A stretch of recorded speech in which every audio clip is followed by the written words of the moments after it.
So, hello everybody. Welcome to our podcast. So, today we have a really special guest, uh, Rae Delai.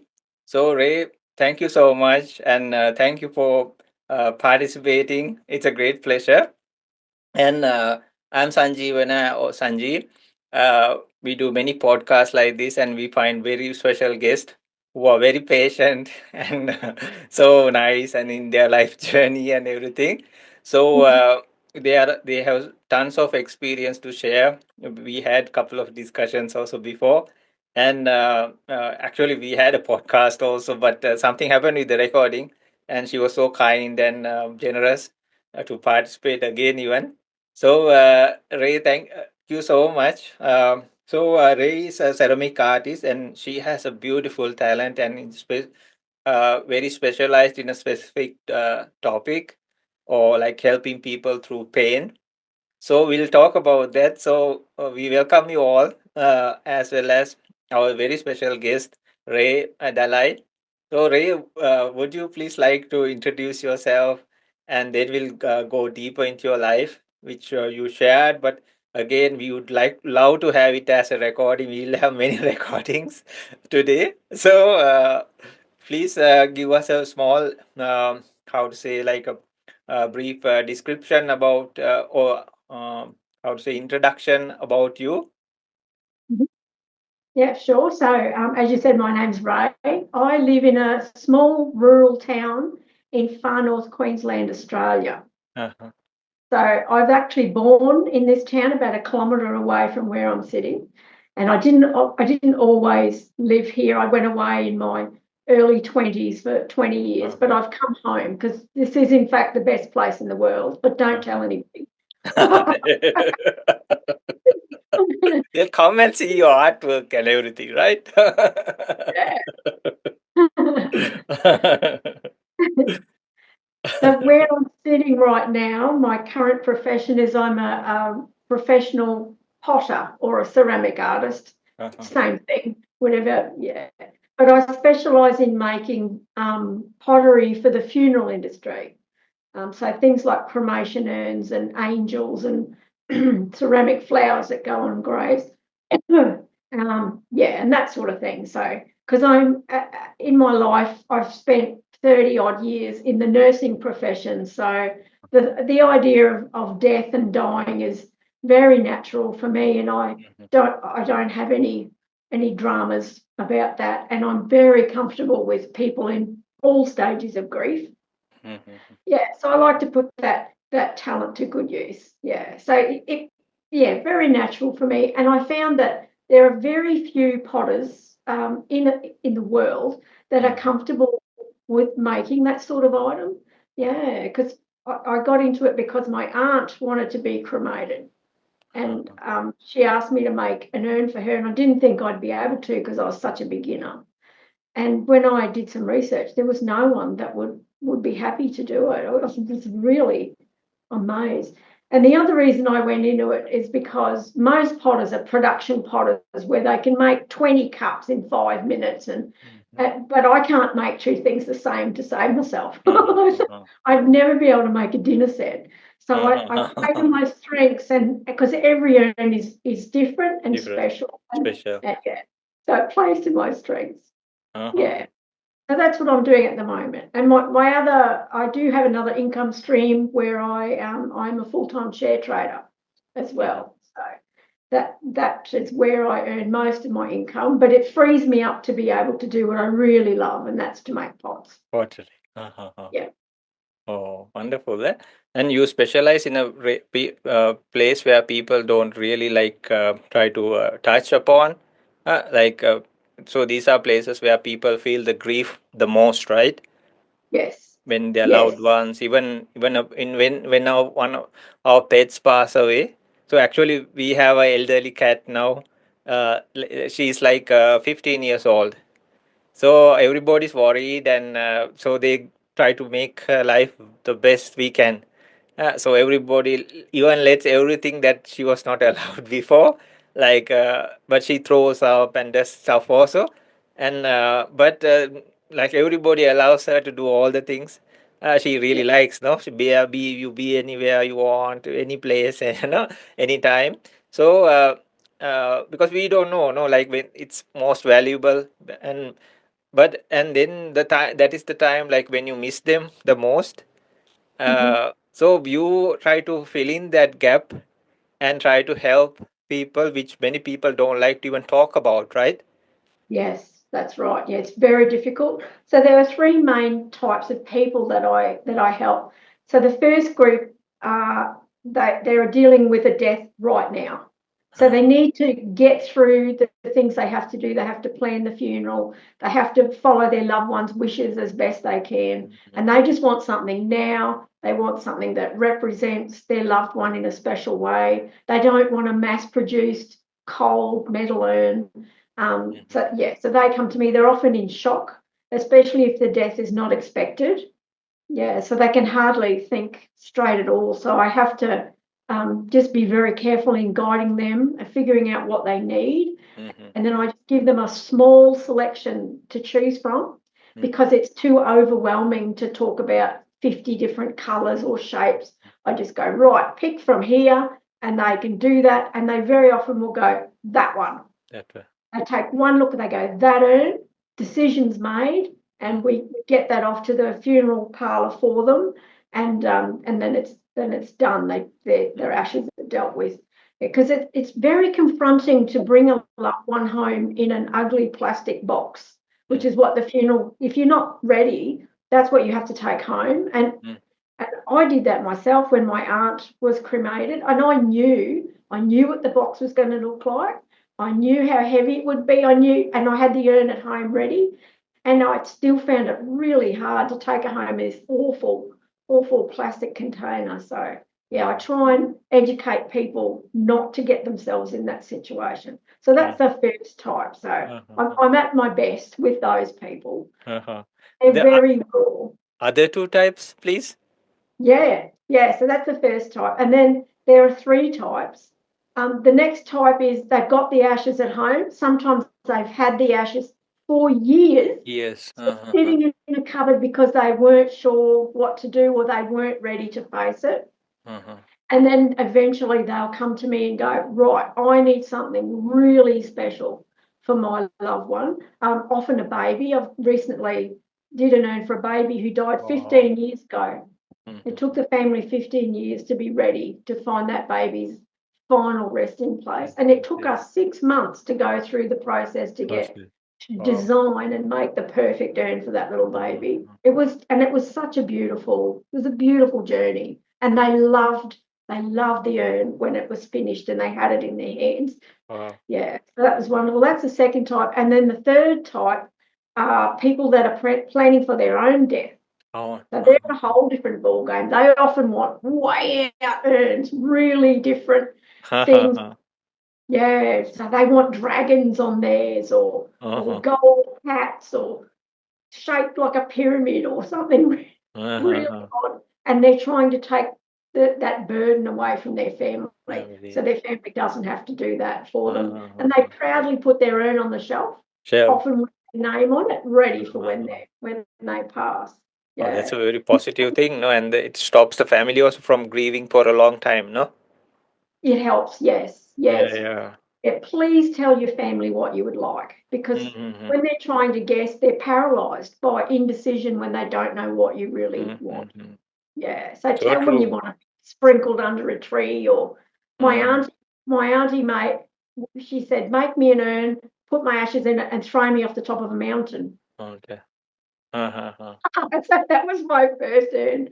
That's what Mm-hmm. she wanted. But it was easy because we knew exactly what to do. What to do? Yeah, and the same rules apply to pets as well, exactly the same. So because our attachment is very similar to a Mm-hmm. person or a pet. I always say pets are people too.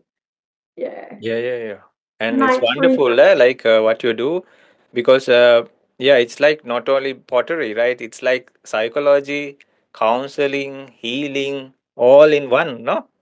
Oh yes, Yeah, yes, yeah, yeah. exactly. And for them, yeah, it doesn't matter what the medium is. I could be making them out of plastic. It doesn't matter to them, but it Mm-hmm. matters to me because Mm-hmm. pottery is.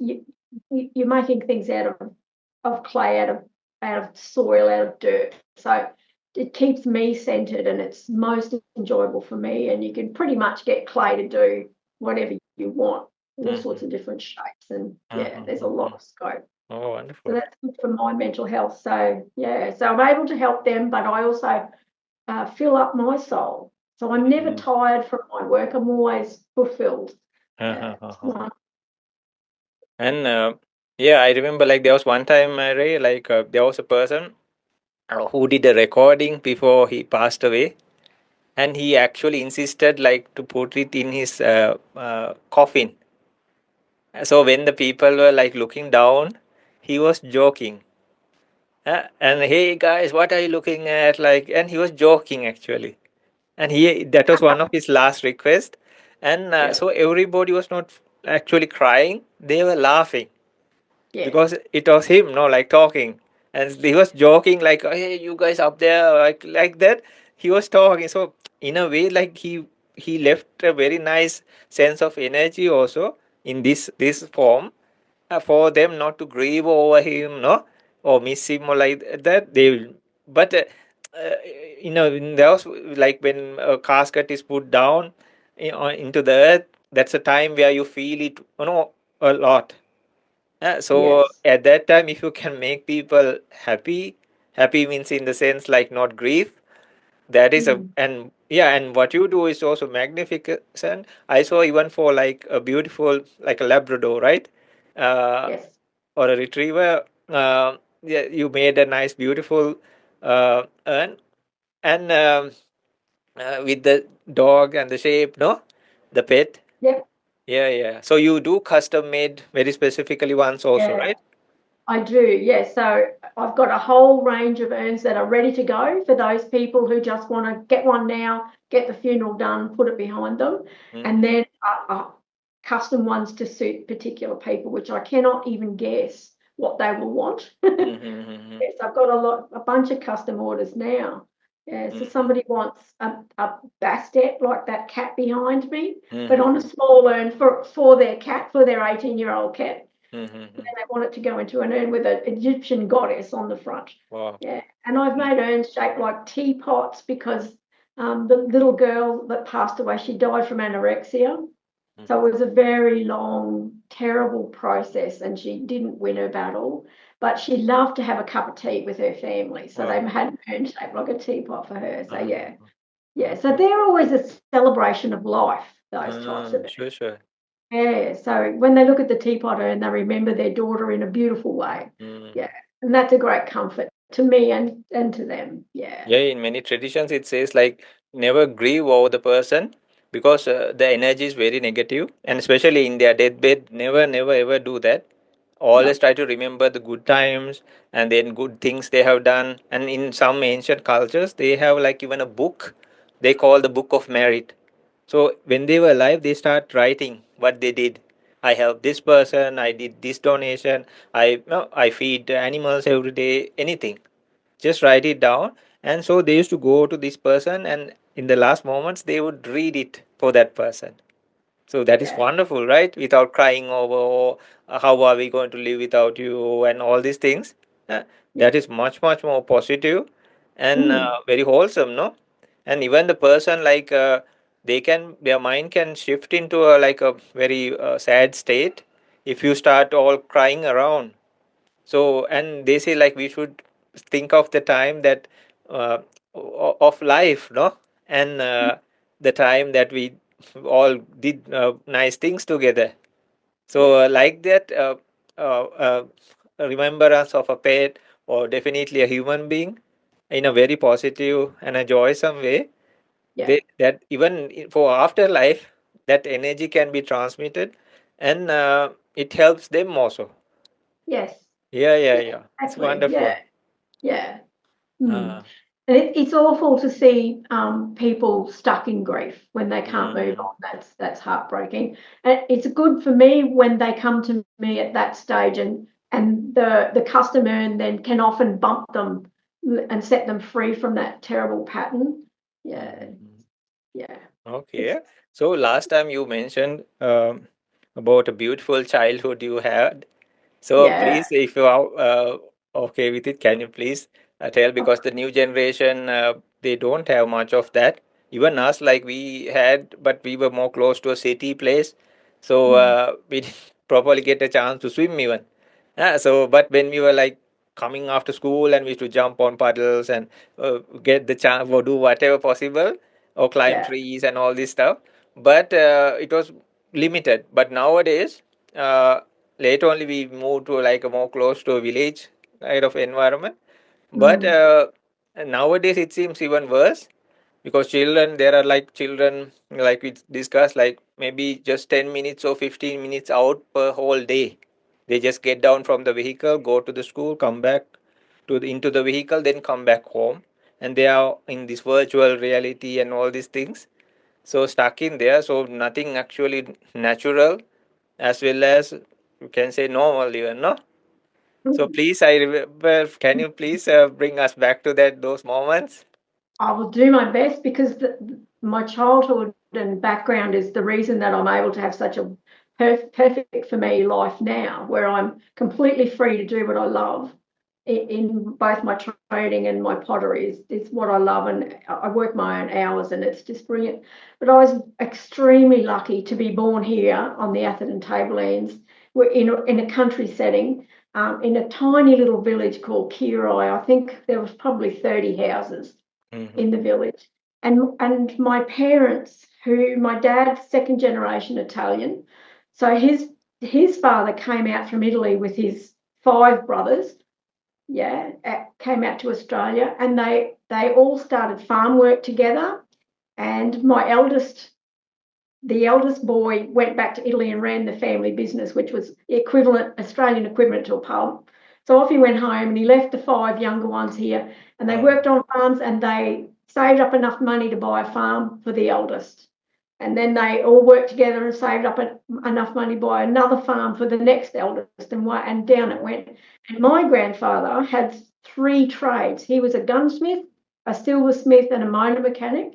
So Uh-huh. they saved up and bought him an ex-army igloo in Kirai, which is just a big shed, and he worked there as a motor mechanic and fixing Uh-huh. people's rifles, and because everyone was on farms, and that was fine. Mm-hmm. Yeah, and my mum's side have been in Australia for hundreds of years, so they came out with the earliest fleets, and her Mm-hmm. background is Scottish. She was a McKelvey. Scottish. So those two got together, and between them, they are the most down to earth, practical, extraordinary people that you would ever meet in your life. And lucky for me, because I was a really enthusiastic, over the top, airy fairy child, Mm-hmm.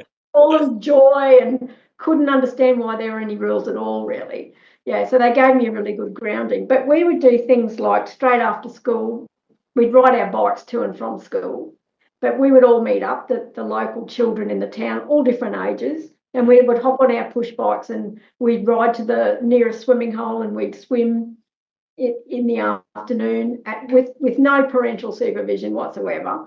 Yeah, from the age of about 10. They didn't let the 4-year-olds do that. Yeah, so we were completely independent. And every weekend, we'd get up as early as possible, try and beat our parents out of bed and just disappear all day. There was just gone all day because we knew if we were stayed at home, we'd get a job. Job. So we'd have to do things like we'd have to paint the roof of the shed, or oh, I don't know, all sorts of things. But we were gone, so we didn't get a job. And that was fine. As long as our parents knew vaguely where we were, Mm-hmm. and the younger we were, we had to be within calling distance so they could call us home. So if Uh-huh. they knew we were vaguely where we were fine. And we'd sometimes come home for lunch, but not always. We'd pick fruits out of each other's gardens and wild gooseberries, and just not even come home for lunch. But Mm-hmm. we'd have to be home by dark. Uh-huh. Yeah, What about yeah. And breakfast and all? oh, did we have breakfast? I think we did Uh, most of the time. uh-huh. Yeah. We tried to get up before our parents, but we usually never did. Uh-huh. So they'd make sure we had our wheat bix or our toast, and then we'd just Uh-huh. be, yeah, Uh-huh. we were So never maybe hungry. they knew, no, you guys, what you guys up to. Yeah, Yeah. yeah, Oh, very they good. knew. Of course, they knew. And Uh, the other thing is the whole town watched us. like if our parents couldn't see us, somebody else's parents could. So we were Mhm. at each other's places. So there was always a grown up close. Oh, Yeah, okay, wonderful. yeah. And even as I got older, when I was 13, I nagged my parents.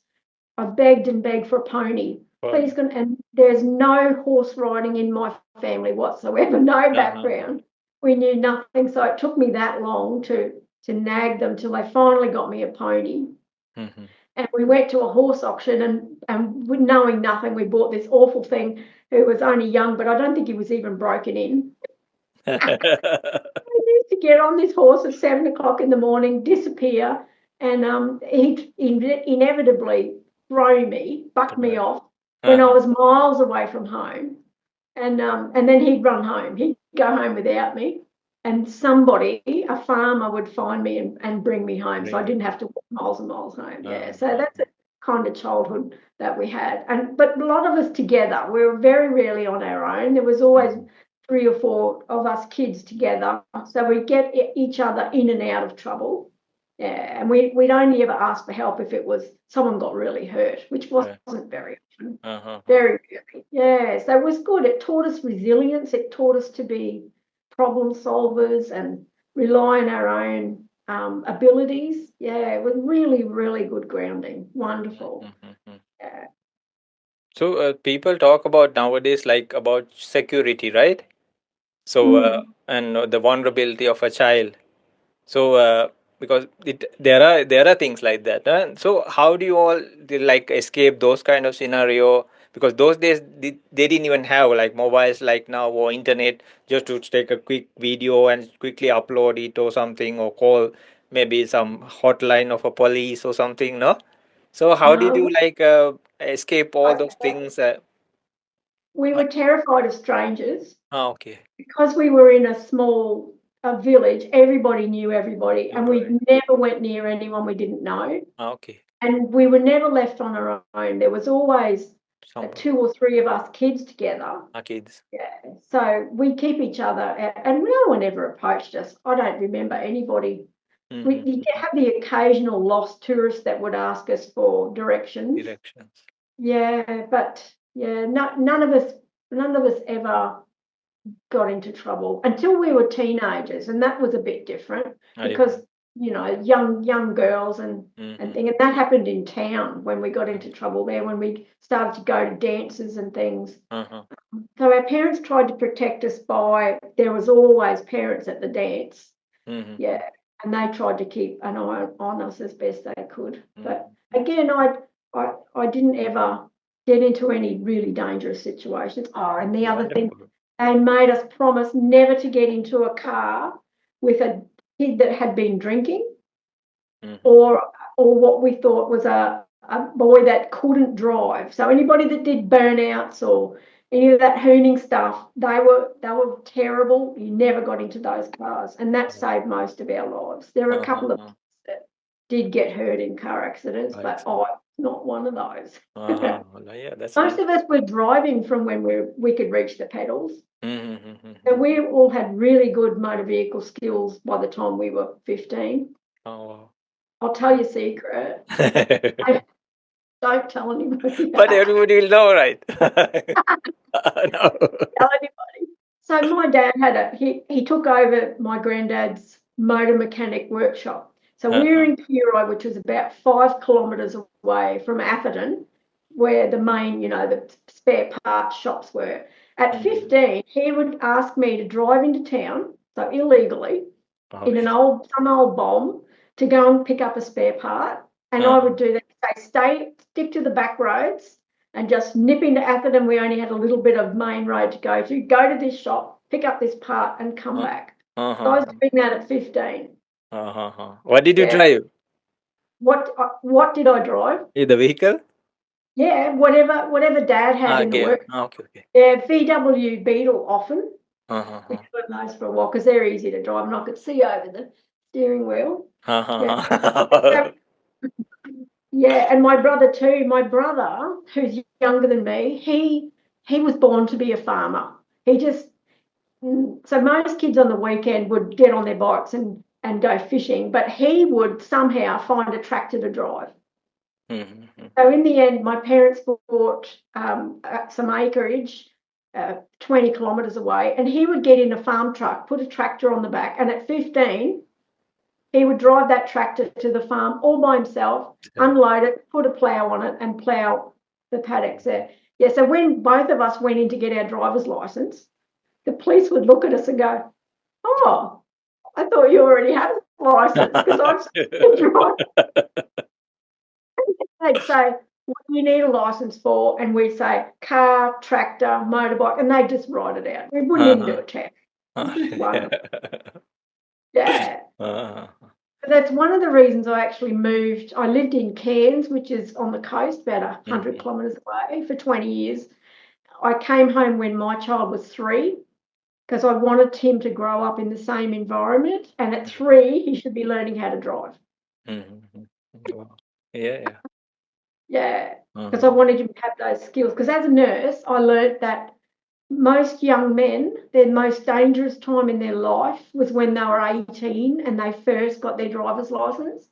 So Mhm. many were killed or permanently Mhm. injured, and I Mhm. didn't want that for my boy. I wanted him to have really good skills. Yeah. Uh-huh. Mm. Yeah, So yeah. when he was 5, he could back a tractor with a trailer round a corner. Mhm. How amazing. Yeah, Yeah. yeah, yeah. Yeah. Mhm. So that's the joys of living in a rural environment. Mhm. Yeah, that's wonderful. So Yeah. last time I remember, like you told me some things like the some difficulties or obstacles you had in life, even in the later parts of the life. No, so can you please remind us about those parts also? Because it's a great victory, and here you are helping many people and doing so much good, and even good to yourself already done. So Yeah. please tell me, like, because it will be a story that people will know, okay, she survived all this, she won all this, no? So please can you remind us of those? I've learned everything in life has a positive and negative side. So I had these wonderful parents, incredible parents. My mum was a school teacher with a photographic memory. Like she Wow. remembers every child she's ever Mhm. taught at school, what they were like, funny Uh-huh. stories. Every kid, oh, just amazing. And my Mhm. dad could look at a machine, study it for a couple of hours, and come home and build one. He Wow. was yeah, like he made our pruner. We've got avocados now, and he Uh-huh. made the attachment that goes on a tractor with 4 blades on it, and you put it at different angles to cut the trees. He just Uh-huh. made it up. Just You amazing. made it. And very well respected in the community. Everybody loved them. I was never Ray as a kid. Mm-hmm. I was Julio's daughter or Verna's Uh-huh. daughter. Uh-huh. Yeah, I was never my own person. Mm-hmm. So yeah, so they were very perfectionist orientated. So Mm-hmm. we got a lot of criticism.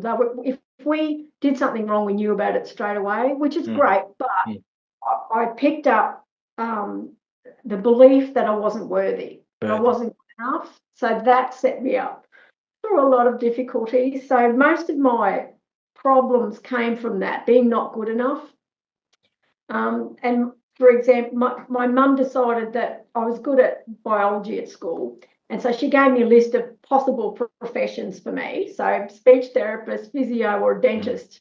Yeah, go and be one of those. So I thought, no, I can't Mm-hmm. do that. Mm-hmm. And I went nursing instead. Nursing. Okay. I went nursing. So yeah, to learn about myself. But I ended up always having relationships with men who were not very nice, really. Mm-hmm. Always someone I couldn't stay with. And when I decided it was time to get married, that's when it really fell apart. And I just picked partners that were just not suitable at all. So it made it Mm-hmm. really hard. So my first divorce was the hardest. I've been married twice. So the first one hurt the most. I married my best friend. Then. We travelled all around Australia together. I thought, we could solve problems together. It was great. And we got married, and within 3 months, he did. From the moment we got married, the next day he stopped speaking to me, Oh. completely stopped talking. And eventually, after 3 months, he ran off with the girl, the cleaning lady. Thank God. Bless her, but it hurt. It broke my heart at Yeah, the time. surely, no? It was just awful. Uh, Yeah, just was terrible.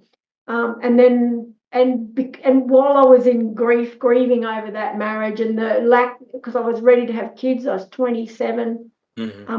When I got the call, like in the back of my head came this idea, oh my goodness, you need to have a baby, Rae, now, right, quick, Mm-hmm.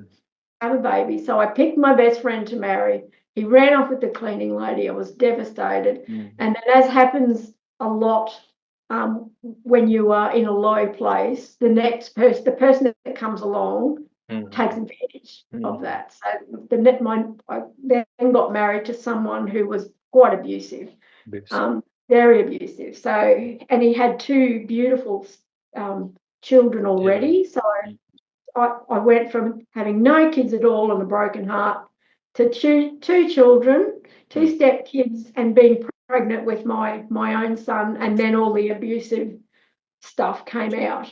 So I hung in there for as long as I could. Because I knew that I would lose the stepchildren because I had no claim to them whatsoever, and that was really hard. So I stayed 3 years longer than I wanted to. I made sure that that the second eldest child, I made sure he could read. So he was 9 um, when I left, and my son was turning 4, and I knew that that was his formative years, and I couldn't let him be brought up in those years with an abusive man because I didn't want him to learn how to be an abusive Mm-hmm. person. So I had to leave and let those kids go. That's the hardest thing I've ever had to do in my life, Mm-hmm. giving up smoking, but it Mm-hmm. was terrible. It just broke Mm-hmm. my heart. Yeah. So that's the most difficult. Most people. And as a nurse, also as career wise, you went through a lot of tough situation as a nurse. As a nurse, Yeah. oh, yeah, well, that was hard. We were hospital trained. So we Okay. went from our home, we lived in the nurses' quarters, and Mm-hmm. we worked on the wards for 6 weeks. And then Mm-hmm. we'd come into school for a week. So be in the classroom for a week. And Mm-hmm. I was 17 when I went nursing. I see. So with that very sheltered upbringing, and all of a sudden we're facing death, we're facing the worst of humanity because Mm-hmm. most people put themselves into hospital from their own choices or their bad habits or Mm-hmm. yeah, just awful. So lots of alcoholics and very violent people and lots of mental health that wasn't very well controlled, Mm-hmm. really poor mental health. Yeah, and as a little 17-year-old girl, 5 foot tall 17-year-old Mm-hmm. girl, that Yeah. was really tough. Tough. Yeah. And Mm-hmm. we were expected just to suck it up. We didn't matter. Whatever the patient wanted was all that matters. Yeah. So Mm-hmm. it was good in some ways because I learnt to not be judgmental. We weren't there to be judgmental. We were there to support them. Yeah, and lots of really good life lessons. Like I thought I was there to save lives. Thought, oh, what I'm here for. I'm a lifesaver. Mm-hmm. And I was very new, and I had one patient that I looked after absolutely perfectly. I did everything I was taught Mm-hmm. exactly at the right time with this man. Um, and I went off shift at 11 o'clock that night. When I came back the next morning at 7 o'clock, he was dead. Yeah. He died. And I thought, but that can't be true. How Mm-hmm. did that happen? How Mm-hmm. could that be when I had done everything? And how dare he do that? And it was then that I realised that I wasn't there to save lives at all. I was only there to support people while they made their own choice, whether they would live or die. And I Mm-hmm. found my niche in intensive care, loved Yes. intensive, Okay. Uh-huh. and where about at least 75% of the patients in the ward would not survive. Mm-hmm. Yeah, so that lots of hard lessons. I thought about that a lot, the life and death. It was amazing how many people passed away very close to their birthdays. How about this? Uh-huh. Amazing. It was really interesting. So I tried to develop lots of kind of spiritual concepts around For that, sure. which helped me cope. Yeah. Uh-huh. So very comfortable with that life and death type Mm-hmm. situation. Yeah, we're not there to, we don't make any choices for people. They make their own. They decide. Because I had a gentleman one day. I'll never forget him. He was unconscious. He'd had a heart attack at home. It had taken them half an hour to find him. So he'd been dead at home on the floor for half an hour. They managed to revive him enough. Let me just have a little drink. No, sure, sure. Yeah, anytime, no problem. My voice has gone all funny. Uh-huh. Would you like to take a break? No, I think no. It's going to do that. It's all Uh-huh. right. So anyway, so they managed to revive him in the ambulance well enough to get him into the intensive care unit. But given his history, they thought for sure that he had suffered from not enough oxygen to his brain, Brain. and they thought he was brain dead. So Uh-huh. there are rules, very strict rules about declaring someone brain dead. So Uh-huh. they'd set his tests to do in 3 hours' time. I was looking after him that day. He had 3 hours left to prove whether he was really dead or not. Wow. And yeah, because they put cold water in your ear and they test your reflexes. And if you don't react at all, with no drugs on board, so nothing to keep you paralysed, you can't breathe without the ventilator, right? And they Mm. do all these tests, and if you don't react, they turn the ventilator off, and that's the end of you. That's- He had 3 hours left to live, and he squeezed my hand in the last half an hour. Wow. It was amazing, and he walked out of that unit. Really? Wow. Well, That's very nice. another Uh, week later, he uh, woke up completely and he walked out of that intensive care unit. It was a miracle. yeah, yeah. So nice. Amazing. So it's not up to us whether people survive or not. Uh-huh. Yeah, yeah. That's a success story itself, no? Oh, So, there, that was amazing. Yeah, yeah. So I yeah. remember you told about success stories which were very beautiful. So even these victories in life or like coping up with these difficult situations, they are fabulous. So please, I remember you specifically told about your life, about the other children and success stories last time. Uh, My children or other people, other your children. child as well as the adopted children no, of the other persons, the stepchildren. Yeah, the Yeah, steps. please can you like walk us through that those things, those success stories? Yeah. So one of my greatest successes, I lost my stepchildren. That I lost them. Didn't lose them. I couldn't take them with me. Mm-hmm. The Sure, sure. courts wouldn't help me. I had to let them go to my ex-husband. So Mm-hmm. Chloe, that was the eldest girl. She was 14, and Mm-hmm. Christopher was 9. And when Chloe was 18, she rang me up, and I got her back. Yeah. So Mm-hmm. I was able to, through her, I learnt that I had her for 7 years. I was in her life from when she was 7 to when she Mm-hmm. was 14. And I had enough influence on her to affect what she chose to do for a living, Mm-hmm. right? So she started off when she left school. I found she went and she's a pastry chef. Wow. So that's from her nana's side of the family were very good cooks. I'm a terrible cook. Uh-huh. I cook with a kiln. I can't cook with it. Yeah, and then now she drives a coal truck. She's in Uh-huh. the coal fields driving an enormous 50-ton coal truck. And that's Uh, because when I was 21, I got a job in Western Australia driving a water truck on mm-hmm. a massive construction site. Yeah, Mm-hmm. so just that it's amazing the example that you set for your children without even knowing. Mm-hmm. So it just gave her the ability to think that girls can do anything.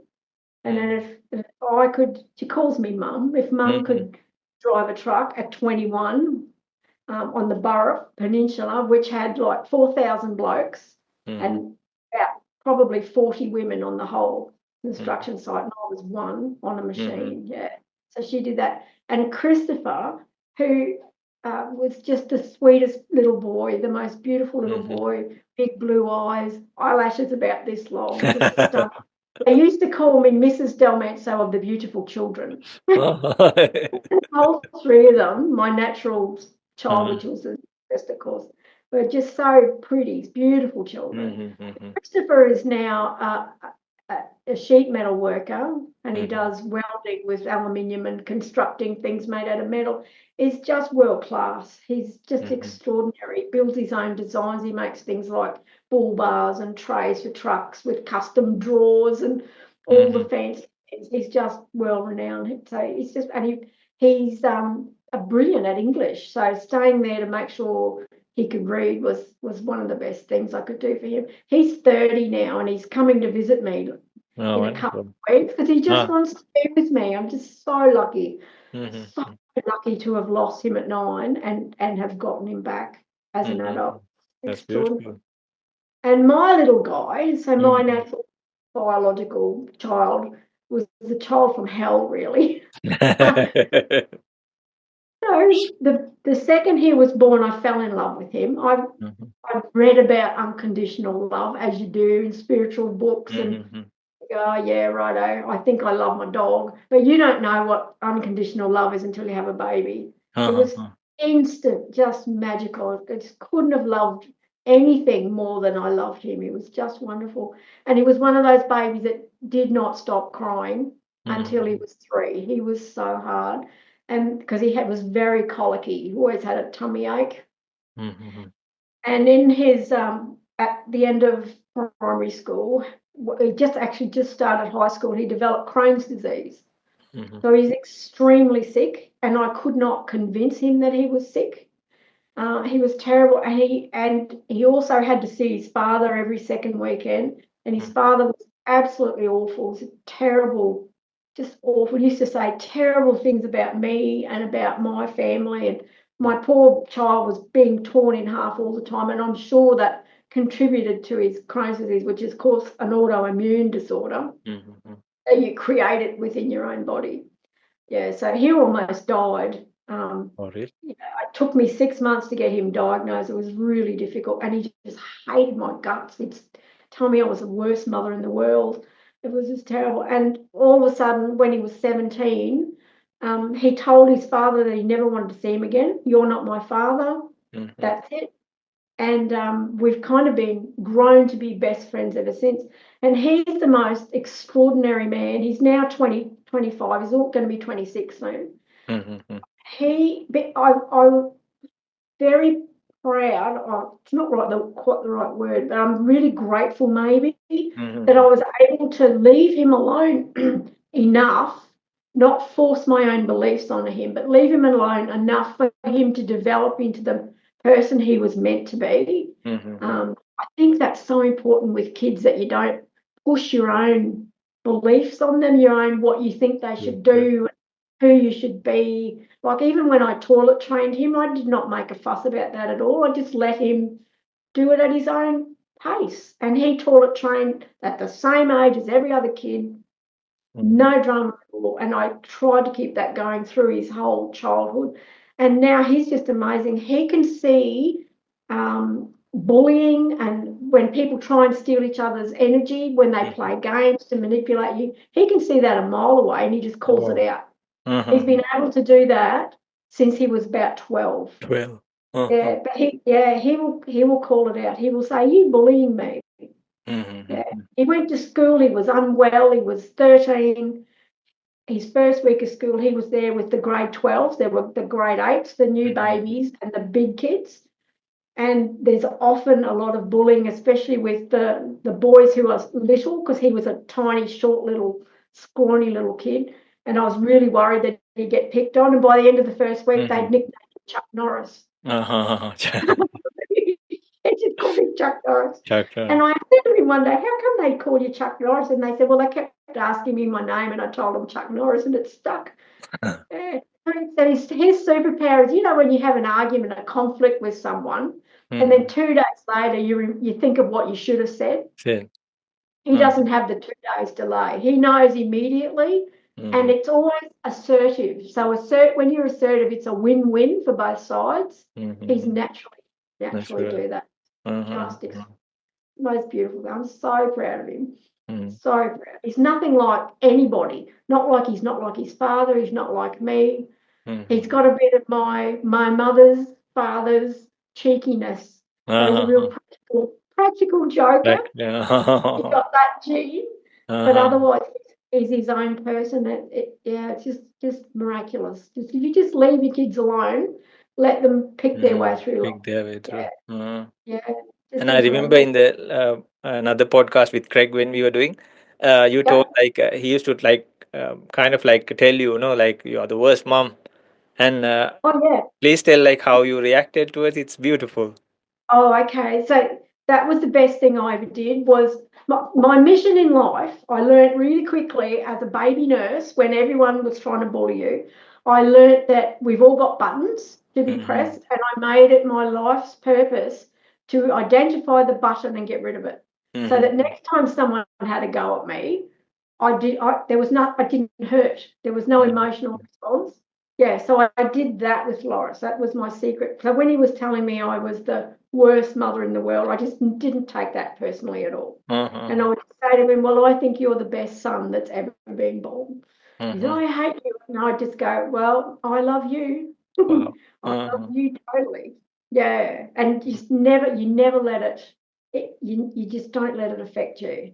Mm-hmm. Oh, that's not what I mean. You get rid of the buttons so it really genuinely doesn't affect you. Listen, yeah. Because I knew it wasn't true. I've seen worse mothers than me. Sure, sure, definitely. I've seen worse mothers than me. Uh-huh. So yeah, I just didn't ever let it affect me. And he said all sorts of awful things. Yeah, Mm-hmm. terrible. Mm. Yeah, you shouldn't get Uh-huh. sucked into that. You be above it. You don't ever play a power game with a child. Mm-hmm. They'll bloody win. They Uh-huh. win because it's a child's job to find your buttons and push them. And Mm-hmm. it's your job to eliminate those buttons so they can never be pressed again by anyone. Mm-hmm. Yeah. So the same strategy can be applied in a relationship or even a work environment, no? Because other people are also people and human beings. So sometimes they might exactly try to do the same, right? Oh, always, always. Always, But no? you just, as a nurse, you remember that everyone's fighting their own battle. It's really obvious in hospital, they're fighting for their lives. Mm-hmm. Right. So, yeah. So they're not, whenever they say something to you or about you, it's not about you at all. It's about where they are in their life.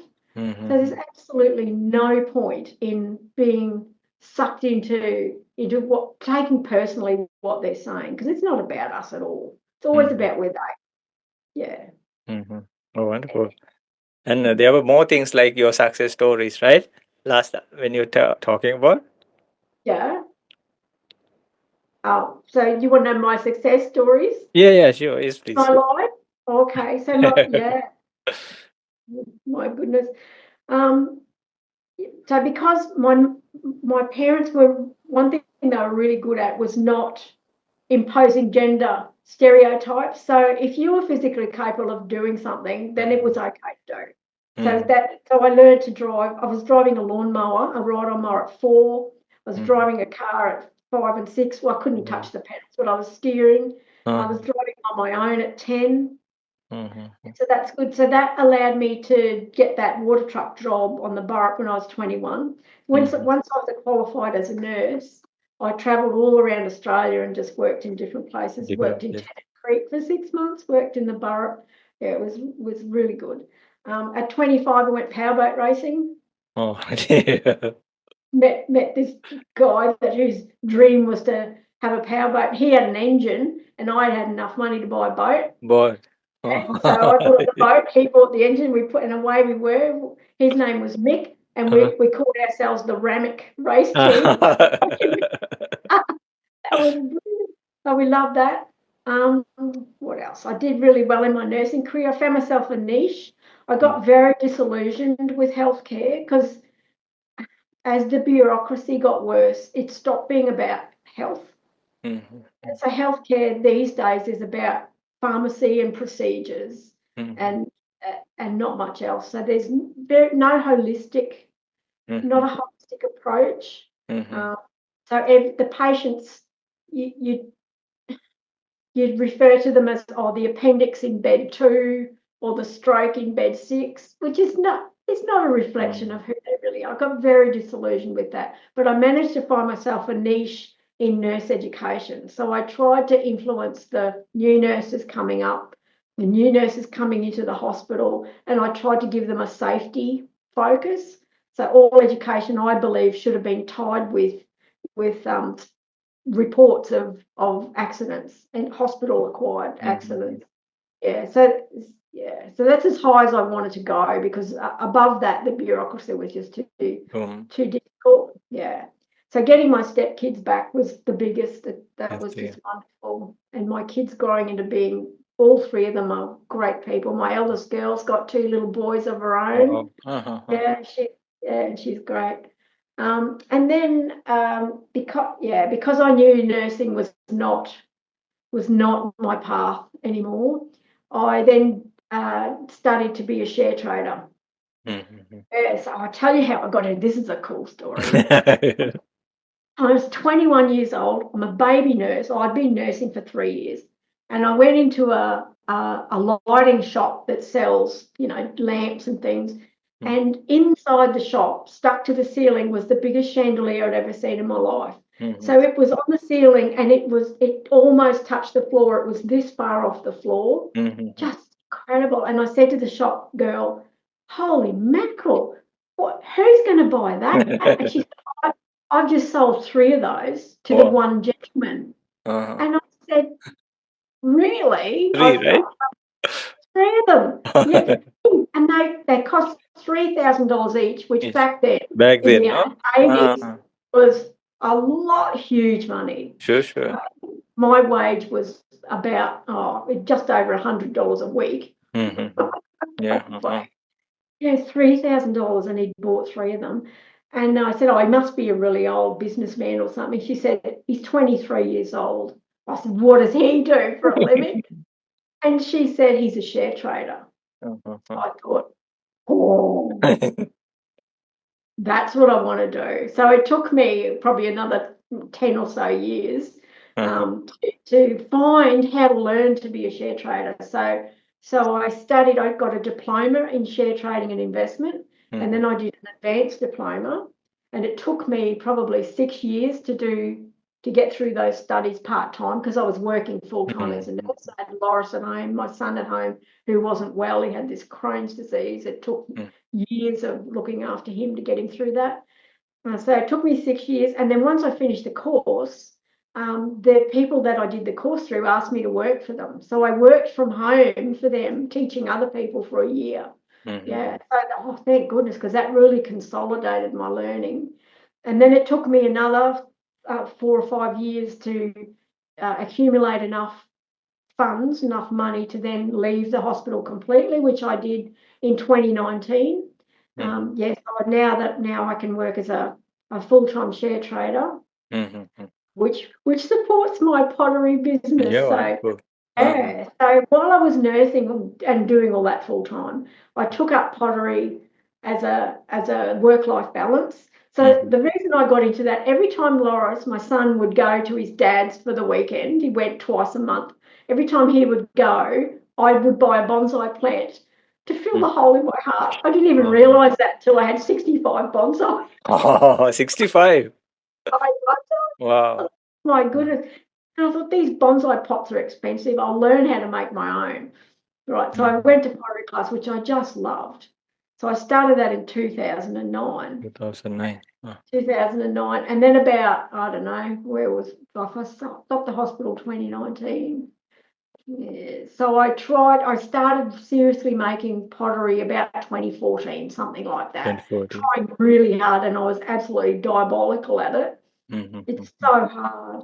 It's so hard. Yeah, And yeah. I always pick challenges that are really hard because I never do anything unless it makes me learn to be centered. Because you cannot trade the share market and be profitable unless you are completely centered. Because the Mhm. minute you slip into fear and sell too early, or greed and hold on to your trades too early, you lose your money. Yes. Yeah. And pottery is the same. If I Same. cannot, I can't make a pot unless I'm centered. You can't make a pot when you're angry. Uh-huh. They just won't happen.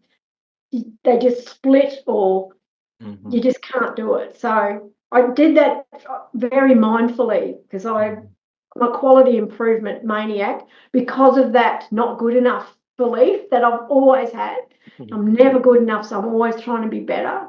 Yeah, so that's why I went into those two fields. All about doing the hardest possible thing I could think of to be Uh-huh. the best person. Just challenge challenges. Yeah, yeah. And please tell like how you came out of smoking habit. It was very good, what you mentioned. Oh, that is such a huge achievement in your life, because that addiction is so strong. Mm. It's so difficult. I picked up smoking when I first went nursing, because my idol as a teenager smoked. So her name's Christine Doan. You may have heard of her. She is a famous horse dressage rider. Mhm. Yeah, she rode for the Australian team in the Barcelona Olympics. Olympics. Oh, She taught me how to ride a horse. really? Yes, she Wow. lives here. She lives here in Atherton, just down I, the road. That's uh, my other superpower. When I want to learn something, I always manage to attract an incredible teacher. sure, sure. So she taught me to ride this awful horse that used to throw me all over the countryside. I took that awful horse to her, and she taught me how to handle it. Yeah, she's just amazing. Uh-huh. Uh, yeah, so So she was also smoking at that time? yeah, she smoked. She used to smoke these funny looking, they look like really thin Thin. cigars. Uh-huh. So I thought I was so cool at 17, and moved away from home and started smoking these as well. And then I kept smoking because the smoking kept my emotions down, because you can imagine the horrific things we saw just Mm-hmm. as young girls, just terrible, terrible things, awful deaths, terrible car. They used to have terrible car accidents before the time of airbags, Mm-hmm. and young men rode motorbikes a lot in those days, and Mm-hmm. they would have terrible accidents and have limbs. They'd rip off their various limbs, and we had to look up. It was just awful. So I kept smoking for that. And then 20 years later, I'm still smoking. Mm-hmm. So, like most people, I had 6 or 7 tries at giving up and couldn't. Mm-hmm. And finally, I found a gentleman who did acupuncture using a laser. So I had some laser acupuncture in my ear. Mm-hmm. And he also gave us an elastic band around our wrist. So we were supposed, my brother went as well. That's, Mm-hmm. that's who the we are. So when you felt like a cigarette, you were supposed to twang yourself with this rubber band. But I thought, I'm not here for pain. I'm not doing that. I'm not doing that. And then I managed to stop smoking. And the way that I did it was, every time I wanted a cigarette, I gave myself permission to make the choice to Mm-hmm. yes, smoke or not. And then every time I made the choice not to. Mm-hmm. So I've never had a cigarette since that day. Yeah, until it was no longer a temptation. Mm-hmm. And now I feel like I've never smoked. I can't Mm-hmm. even imagine why I started. I couldn't start smoking again if I tried. It's completely gone. That's I'm so lucky. Like, a lot of people stop smoking, but they still have the desire. They still feel Mm-hmm. like it. But this has completely gone. So that was, yeah. And I see all of my buttons like that. So I know that I've completely gotten rid of a button when it feels like I never had it in the first place. Oh, wonderful. Yeah, yeah, And that's you proper said like you got out of it like within 3 months, right? out of smoking. Yeah. Oh, one day Oh, 1 day. I Wow. stopped smoking. Yeah, the day that I had a cigarette before I went in, before I went in, My last cigarette. and that in fact was the last cigarette I've ever had. Yeah. Wow. So that was a Just one necessity. day, right? Yeah, that one Uh-huh. procedure. Yeah. So, and I just give myself the choice. Yeah, Mhm. when I still had the craving, and of course, and the habit as well, because you Mhm. have to, it takes a lot of time Yeah, to yeah. smoke Huh? cigarettes a day. Uh, Like, I'd have to nick out of work every hour and have a cigarette. So mhm. those habits were hard to let go of as well. Sure, sure. Yeah. So, but nowadays it's like I never smoked Mhm. ever. Okay. Yeah. So let's get to Yeah. like That's your like what you do now, pottery and these kind of things. So you said you started like a if you want to have a sip of water or anything that may so if there are more success stories, please share. Uh, their stories. are there? Um, yeah. I've got funny stories. Okay, okay. Okay, so if I talk about, yeah, if I talk about success stories, if I talk about trading success, I knew that I had become a the success in trading, it's really, really difficult to be a consistently profitable trader. Mm-hmm. 1% of all traders are consistently profitable. So 99% of people like me who don't belong to an institution fail. Mm-hmm. Yeah. And it's because they've let fear and greed get in the way. And by not doing what you are taught to do, you will fail. Yeah. So I knew that I'd made it when my best trade that I've ever done was with a company called Whitehaven Coal. So I looked at that because my son went to a coal mine. He drives a truck and drives a bulldozer in a coal mine. Mm-hmm. I looked at that stock and I thought, oh, I think this is going to go up. So I bought it. It had gone up a little bit. I bought it, and within 9 months, it had made 120% profit. And I took that. I got out exactly at the right time. Like 2 weeks later, it dropped like a stone. Yeah, so I'd made 120% profit in 9 months. That's wonderful. It just did the world of good for my confidence. Yeah, and as far as pottery, success in pottery, yeah. So my successes have been I've put pots in the local agricultural shows in the art section, and they started to win prizes. Yeah, and I put my pots into the Cairns show every year, and for 3 years in a row, I've either won best pot in pottery or best three-dimensional artwork of the whole show, which was just brilliant. So I thought that was really good. But you know what? That even better than that, the other day, someone wrote a review for a pot, an urn that she'd bought, and she said words to the effect of, amid devastation and heartbreak, this wonderful urn arrived, and it is absolutely perfect. I thought, you know what, you can't get better than that. That's what I do it for. Sure. Yeah, that makes me cry every time I think about that.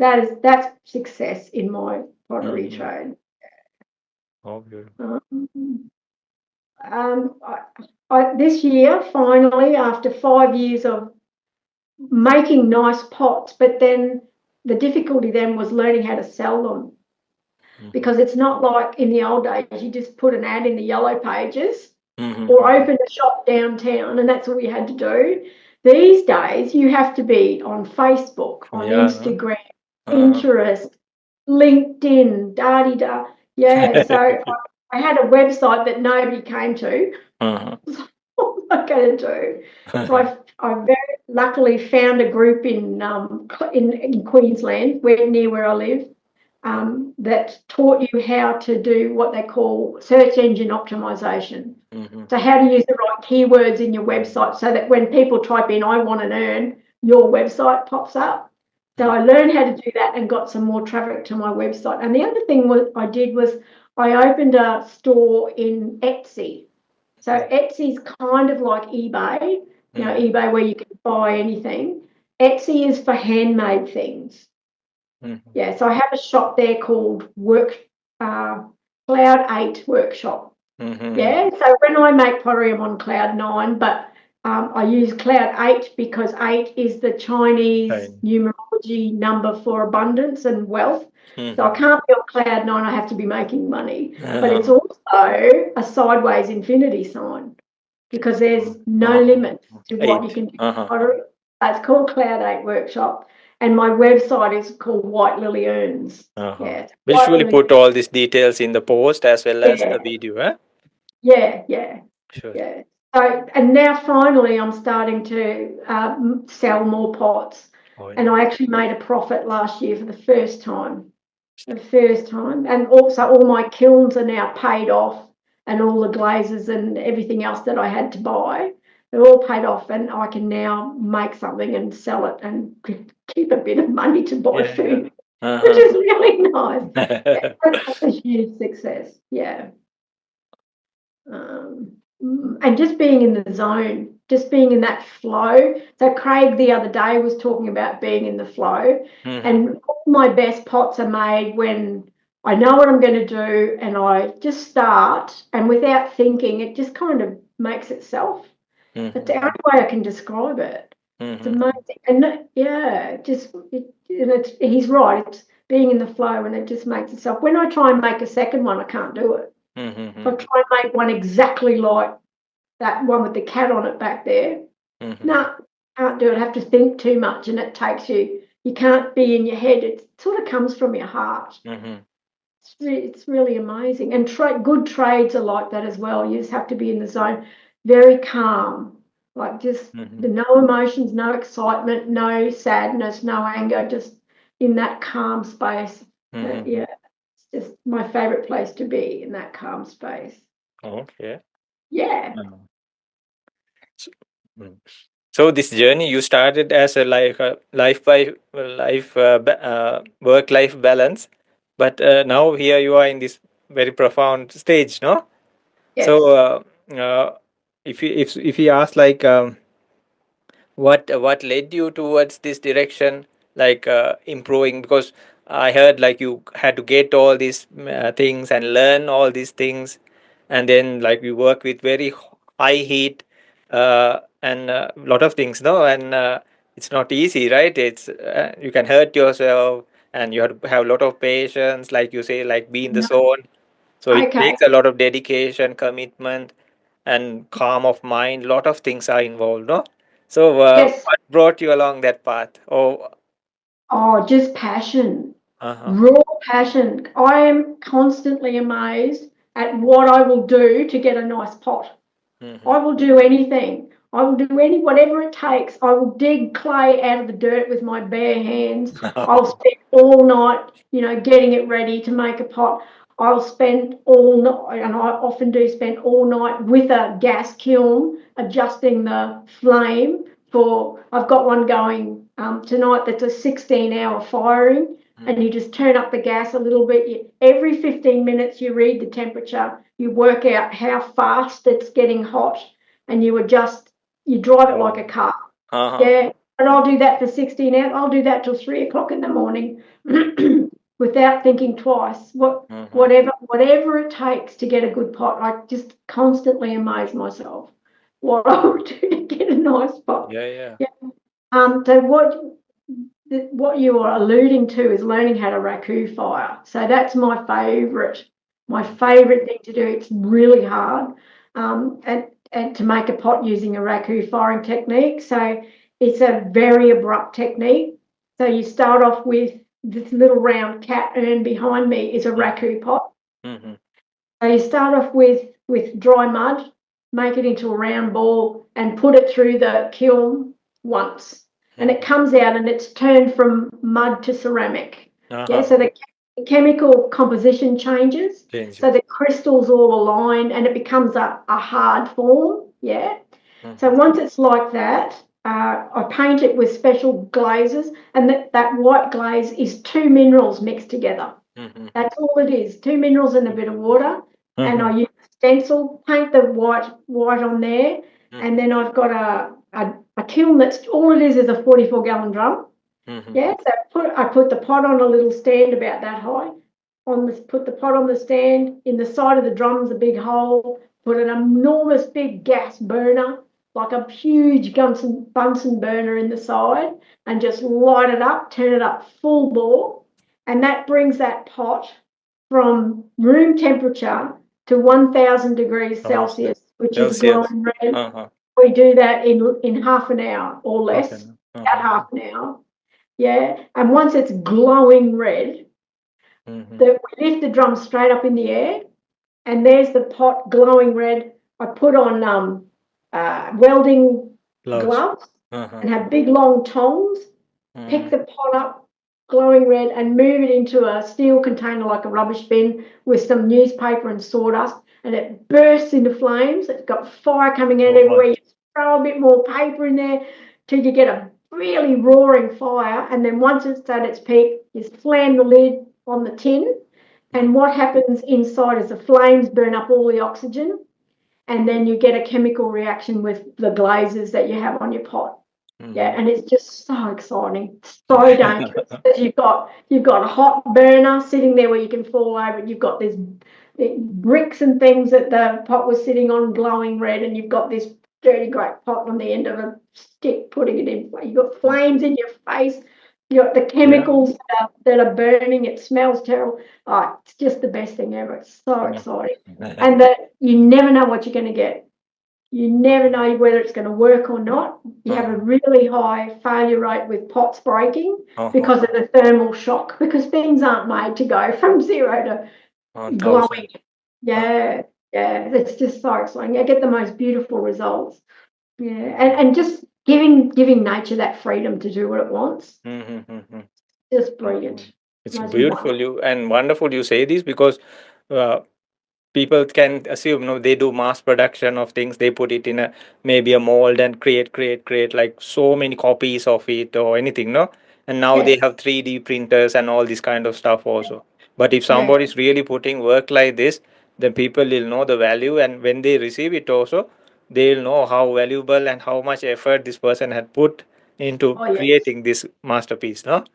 absolutely. Yes. Mm. Yeah, so that little pot there takes 2 hours to make. Yeah, and then you've got to put it through the kiln for 8 hours. Then you glaze, it takes about another hour to glaze. Then you half hour to fire. It spends half an hour in the tin, Mhm. and then you have to get it out and cool it down. So yeah, so probably 20 hours of work just in Mhm. one little pot. And Wow. then you've got stuff like this. I've got a underwater urn Uh-huh, here. uh-huh, This is a different one. This one's a bit lighter. Yeah, uh-huh, so you can see it's just a cylinder and it's got all uh-huh, these.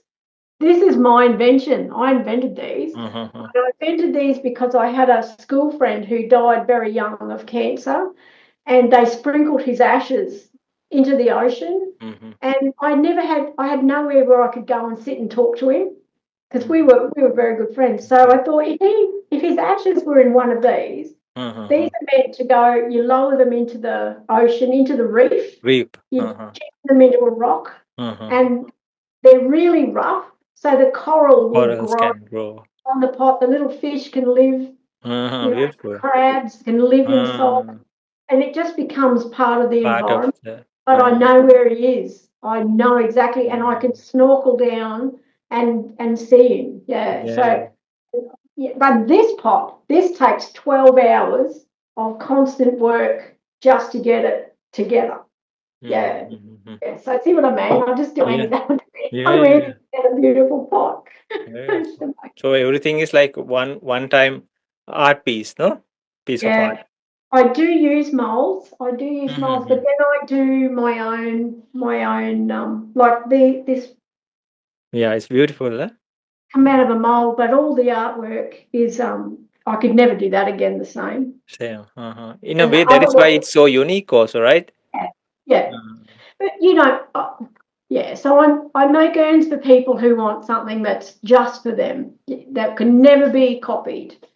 Even if I tried to copy it, it would still be different. Mm-hmm. Yeah, Yeah.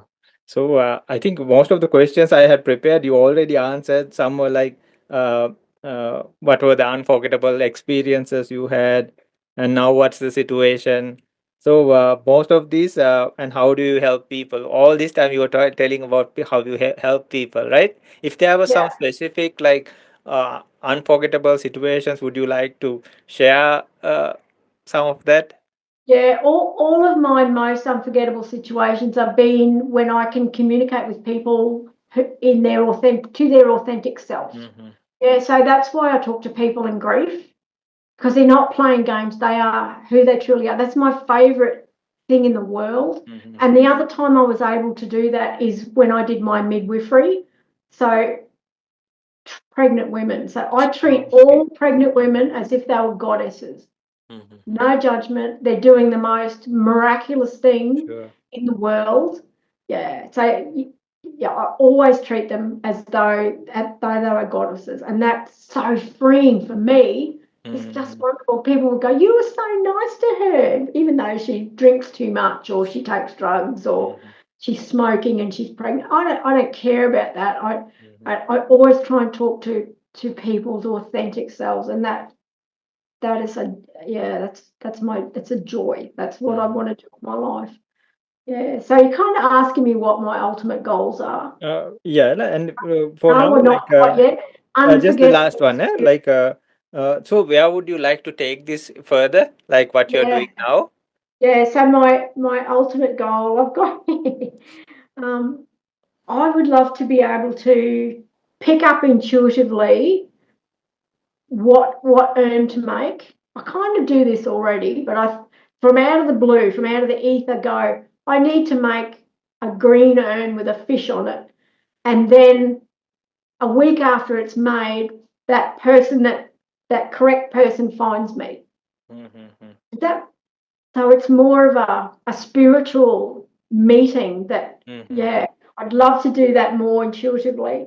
And my ultimate goal is what I call to be a wise woman, Mm-hmm. which means to be my authentic self at all times, or to sit in source, or to be completely centered where there's no monkey mind, or the monkey mind is only about what, practical things. What should I buy shopping? Yeah, but all that other stuff, all that you're not good enough, all that other stuff is gone. It's just silent. But then in that space, you're always able to say the right thing to people, Mm-hmm. to reach, to help them learn their lesson, or to reach who they really are. Mm-hmm. Yeah, that's my ultimate goal. And the other ultimate goal is to laugh more. Oh, okay. Yeah, like you, I think you're really good at. You are really good at that. I need to be better. I need. My family's brilliant at telling stories and funny Uh-huh. stories and laughing. Uh-huh. I need to do that more, not be so serious, because it's really easy to slip into being very serious because I'm dealing with people in grief all the time. Yeah, so I need to lighten that up and just Mm-hmm. enjoy life to the Sure, fullest. sure. And it's not Yeah, forever, no? So why not, right? Like it's life is not. not forever and ever, no? Like No, yeah, so why would we need to be in like sadness or like put ourselves into a situation or look so and wise and like oh I'm like such and such. yeah, and Crazy, right? all that stress. Yeah, it's crazy when you can't make a nice pot when you're feeling like that. You have to be. You And have there to are just. tons of people before us, right? And in the future also there will be. We will not be like the ultimate person. No, come on, right? So who cares, right? Yes, exactly. And it's not like, yeah, it's not like we Uh, don't go on afterwards, because I know that we do. I've seen enough death to know mm, most people when they pass go with the most peaceful expression on their face. mm, And you have to look at them. I looked at them at 18 and went, oh, they're going somewhere really nice. How mm, can they look so peaceful and happy? Yeah. mm. Very rarely you'll get people, yeah, that die with an unhappy look on their Mhm. face. Yeah. To wrap things up, I'll ask you like a question. Yeah, because Mhm. some cultures, after our discussion, I was rethinking what we discuss. I usually do, no, even any conversation. So Me I too. reflect on and how did I talk, or was it suitable, and all that, or what did that person say, and also I'm asking because some have like this false assume, like they assume like keeping ashes of a past relative or anybody. It's not very suitable to keep in a house. I'm just telling, I have no Yeah. problem with that or Yeah. like anything. And I definitely think people are doing like for to remember them, cherish them, and all the memories. But some people, some with associate with black magic also, no? So Oh, yeah, like human ashes, they some idiots use these things like trying to use them to that also. With your experience, you have never found anything like that to happen, right? In any kind person's like life or anybody because you know people, no? Like oh who yeah. got these urns and all. So Yes. I wish like to bring it up because some places, some people, like, oh, it's not good to keep. Like somebody can poke and even ruin their memories, right? Uh, Yep. it can happen. No, like, oh, it's not good. Like you can attract Yep. some negative force, blah blah blah. No, they can say, right? And like so, I'm just telling. So there can be like wise guys, come out of nowhere and then try to ruin some innocent thing some person is trying to do very innocently. Maybe the relatives and all that. So, Mhm. what is your input or idea on that, Ray? It depends solely on the beliefs of the people handling the ash. Mm-hmm. So, from a scientific point of view, the ashes are purely the calcium from the skeleton. Mm-hmm. Yeah, so it's like sand. Mm-hmm. It's completely inert. There's no germs, there's no bacteria, there's nothing but the calcium from your bones. Mm-hmm. There's no spirit, there's nothing. Mm-hmm. Yeah, from a scientific point of view. My pottery teacher, who we tried to go into business together, could not bring herself to make an urn because she thought that the ashes of people were restless and they weren't happy unless they were uh, in touch with the earth. That was her belief. Mm-hmm. It's only her belief that caused that in her. Everyone else who I've had contact with are buying urns to put ash in out of love. Mm-hmm. Sure, They sure. do it out of love. They do it because that's what their relative wanted, or they can't bear the thought of letting their mother go Oh. completely. Mm-hmm. A lot of those people then later, when they're ready, will spread the ash, but then Mm-hmm. they'll keep the urn. Sure, sure, All the sure. ash will go under a tree, but the urn will come home and be on the. So it's completely reliant upon the beliefs of the people Beliefs. involved. I've never had anybody ask me for ash to do anything with. Yeah, Mm-hmm. yeah, never. No, so I Mm-hmm. haven't. Yeah, but the other thing, all the funeral directors, I asked them what did they think there was ever spirit connected to the ash, Mm-hmm. and they said never. Mm-hmm. Yeah, and they deal with hundreds of people every Hundreds, year. yeah, surely, no? Some ashes are never collected. So they're Mm-hmm. cremated and the ashes are sitting in the back room somewhere. And I said Mm-hmm. to them, do you ever, because they're nurses as well, we're very intuitive about spirit. All the hospitals I've ever worked at are full of ghosts, Uh-huh. and we'd see them sometimes. Oh, really? But this funeral director, who was an ex-nurse, said he's never ever had a spirit connected to any ash. Mm-hmm. Yeah, yeah, sure, That's sure. I just want to like, how I would have to answer that. yeah, Yeah, yeah, remove these false beliefs, no? So otherwise, false uh, beliefs. Yeah, yeah, like people who are trying to have innocent memory, it can be just ruined by some kind of ideology somebody has or somebody brings up. No, you should not do that. No, there are like all these wisecracks suddenly out, coming out of nowhere, and then try to be like yeah, know yeah. it all. No. Just remember the truth is always calm. Mm-hmm. So if you think that there's an evil spirit connected with ash and you're scared, then that tells you that that belief is not true because it's Mm-hmm. not.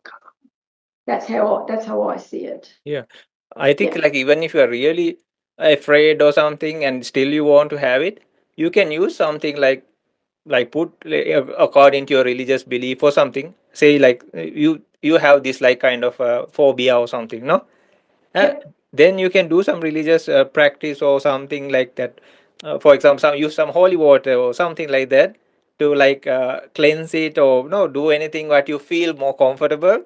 Then you are yeah, okay, right? So yeah. Lots of people like urns with candles built into the lid, okay. so they can burn the candle as a Uh-huh. memorial as a pure white light for the Mm-hmm. spirit of their loved one. Yeah. Yeah, yeah. So get a candle urn if you're worried. Mm-hmm. Yeah, yeah. Burn a candle beside it. Yeah, Incense. No, they do a lot of these kind. yeah. Or ask your guides to Sure, no. help. Yeah. The Mm. the thing people worry about the most is that their loved one hasn't passed on, that Passed they're on. still around instead of going to the light. Mm-hmm. Worry about that a lot. Mm-hmm. That will happen if you have the ashes or not, right? Because it's up to them, Exactly. no? Like to because uh, we are not trying to hold them back if they are trying to reach the light. No, Yeah. we would be like honestly, if it's a good person, they would like to be their significant people in a good place, right? Yep. Uh-huh. Yeah. I've had people that tell me things like they've been given the ashes of granddad and they've put them in the cupboard because they didn't know what to What do, to but do? their granddad keeps annoying them. They keep smelling his pipe smoke or, Mm-hmm. getting something to remind them of him all the time, or a penny would drop and he'll collected pennies, or, some sort of Mm-hmm. physical thing to say. And they've interpreted that as granddad's not happy to have his ashes in the cupboard. So Uh-huh. they come to me and go, we have to deal with this. He wanted it Okay. there, we have to do it. And Mm-hmm. yeah. So I think if the spirit of granddad really is visiting them, he's just pushing them to let go of him. Mm-hmm. Yeah, I think it's that more than he's unhappy with the ashes being in the cupboard. He's pushing Mm-hmm. their loved one to let him go. Yeah. Mm-hmm. People do hold their people to earth. Mm-hmm. I've seen that in the hospital a lot, where relatives will sit with someone who's dying for days and they'll take it in shifts. So there's always someone there. And then finally, if they listen to me, I always say to them, go now, go home, have a shower, have a sleep. And the loved one always passes as soon as they go. Mm-hmm. I used to warn them. I'd say, "You go. He's being held. He or she Mm-hmm. is. You're holding them here. When you go home to have a shower, he will probably pass, but that he's waiting for that. Yeah. So you go when you're ready to let him go, and Mm-hmm. I'll call you if anything happens." And so many times they will die as soon as the relatives leave the hospital. So Mm-hmm. they spirit is held here by them sitting by the bed very, very often. Mm-hmm. Mm, Oh, definitely. wonderful. Okay, I just want to remove those fake ideologies or belief systems, no? So, thank you so much, Rai. And it was a great pleasure. And thank you for having all the patience and the generosity and everything. So, surely we got like many recordings today. And we'll definitely put out the video, hopefully, like within 1 or 2 days. And so, thank you so much. It was a great pleasure again. And for sharing your experiences, life experiences, all about these things you do to help people. And surely we'll have like more and more discussions like this, and with other people like Craig and all also like that. And even maybe we can do like let's see, yeah, like even weekly we can get together and do like some spiritual, you can share all the experiences or like you saw in the hospitals and all these stories also. And Okay. we can even do like if you like, so maybe we can meditate and then put out that toast if you want, no? So let's see, yeah, let's see what comes up. We'll have a discussion later on. And Okay. but for now, thank you so much, and we'll definitely put all your details in the video as well as the post, so when many people can contact you, and hopefully they will find peace and harmony, and in the grieving moments, and their loved ones also, because they are, even their intentions are pure and very, how to say, they cherish the positivities, no, and build Yeah. positivities. Make it a celebration of life, The not a celebration grieving of life, over a death. Yeah. Yeah. not a sad story, no, like You're afterwards, not, no. yes. No, I remember like there was a nice movie also, and one person was asking like, "Tell me how he died," no, or that person died, and then the other person said like, "I'll tell you how this person lived." So that is beautiful, right? I got Yes. chills when you say this kind of, no. So, but it is true. Like we talk about death and all, which is inevitable. Uh, but what about life? It's like 10, 20, 30, 40, 50, 60, maybe 100 years, but one death, right? So Yes. why not cherish that, right? That's right. Uh, Exactly. yeah. Yeah. Okay then. Thank So you. Thank you so much, Sanji. Thank yeah, you yeah. very Most much for welcome. inviting me. Yeah. Yeah. So I wanted to ask you, why'd you pick me? What made you pick me? Like Because you must I have hundreds and hundreds of connections. Yeah, but like I saw like your pottery and these things are very fascinating. I have no clue about these things also, no? So then I was like, really, like maybe I should talk to this lady, and see. And I invited you, and luckily you accepted it. So it's very fascinating and to listen to other people's stories and their life story especially. And there's so much to learn, no? And so it's like more we go further, like lesser we know. So it's nice to know. And then these people have lived their lives, went through their battles, no? And so there's so much we can learn from them. So you were like one of the greatest peaks, no? To like, surely we'll meet again. Oh, And yeah. thank you so much, and you have a wonderful rest of the day. And everybody who's watching, may you all also have a beautiful journey, and may these things also help you, and even little children, like they or youngsters, you can see like there's always options. There are good things in life you can choose, and you can be who you are really in a good way. without just wasting the life or just no ending with a lot of suffering or difficulty for yourself.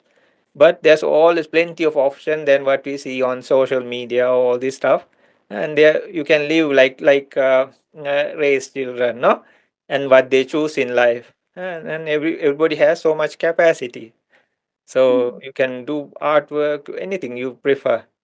And and we never know where it will turn towards, right? And and you can do so much beautiful things for people, Mm. for animals and all, no. So thank you all, and everybody have a beautiful day. Thank you so much.